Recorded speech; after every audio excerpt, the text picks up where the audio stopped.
अब आपने डगआउट में बड़े खिलाड़ियों के बैठने की बात की विक्रांत, तो मुझे बिहार की सियासत का यहां पर जिक्र करना ही पड़ेगा।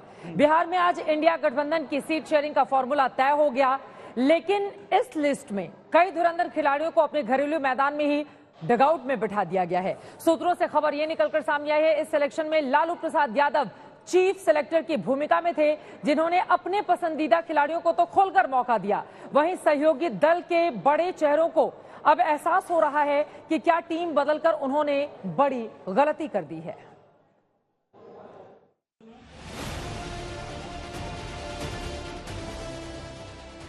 बिहार की इंडिया गठबंधन टीम में बैट्समैन, बॉलर और ऑलराउंडर का कॉम्बिनेशन तो सेट हो गया। जहां चीफ सेलेक्टर की भूमिका में लालू प्रसाद नजर आए, जिनकी प्रेशर पॉलिटिक्स के आगे कांग्रेस सरेंडर मोड में नजर आई। सोचिए, जो आरजेडी पिछले लोकसभा चुनाव में खाता तक नहीं खोल पाई थी, वो इस बार 26 सीटों पर चुनाव लड़ रही है। वहीं कांग्रेस के खाते में 9 और लेफ्ट के खाते में 5 सीटें आई हैं। बिहार लालू का घरेलू मैदान है, जहां उन्हें चुनौती सिर्फ बीजेपी नहीं है, बल्कि आरजेडी के अस्तित्व को कांग्रेस से भी बचाना है, जिसे मात देकर लालू प्रसाद यादव सत्ता के शिखर तक पहुंचे थे। यही वजह है कि टीम सिलेक्शन के दाव पेच में लालू का यह फॉर्मूला साफ दिख रहा है।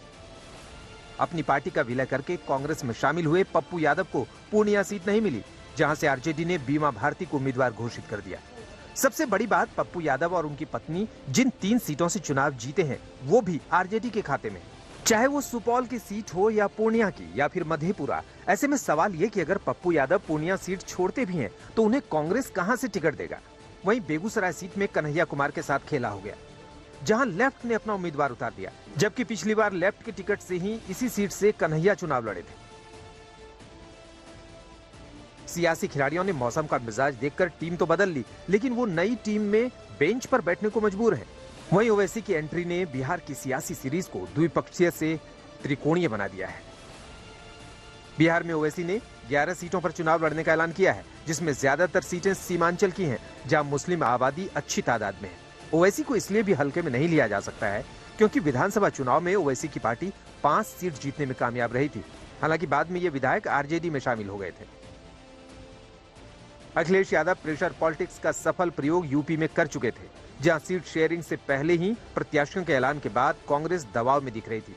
कुछ उसी रणनीति के साथ लालू प्रसाद यादव भी बिहार की सियासी पिच में उतरे, जहां सीट शेयरिंग के ऐलान से पहले प्रत्याशियों को सिंबल बांटने शुरू कर दिए। ऐसे में करीब 15 सीटों की मांग कर रही कांग्रेस को 9 सीटों से संतोष करना पड़ा, तो वहीं कई पसंदीदा सीटें आरजेडी के खाते में चली गई।